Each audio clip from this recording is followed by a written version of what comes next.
السلام. بالنسبه لخوت اليوم في هاد الفيديو غنهضروا على المصاريف ديال الدراسه في التكوين المهني.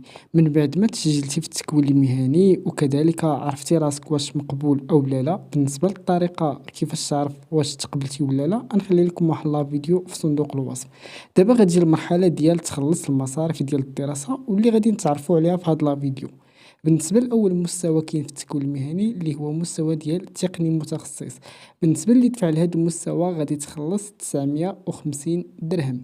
وبالنسبه للمستوى ديال تقني اي الناس اللي دفعوا غير بنيفو باك غتخلصوا 800 درهم. وبالنسبه للناس اللي دفعوا بالمستوى ديال التاسعة اللي هو مستوى ديال التأهيل غتخلصوا 550 درهم.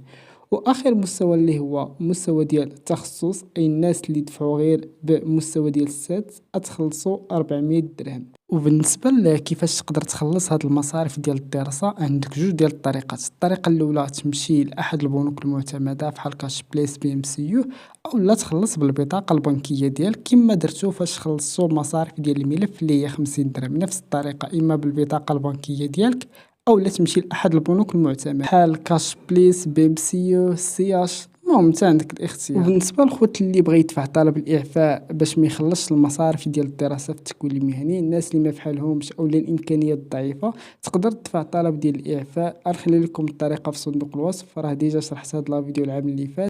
وهادشي الخوت دابا اللي كاين في هذا الفيديو. نتمنى يكون عجبكم. ما تنساوش الخوت تشتركوا معنا في القناه وتفعلوا الجرس باش الا حطيت اي مواضيع على هذا الشكل يوصلكم على شكل نوتيفيكاسيون او لا اشعار في التليفون ديالكم. يلا السلام عليكم، نتلاقاو في فيديو جديد.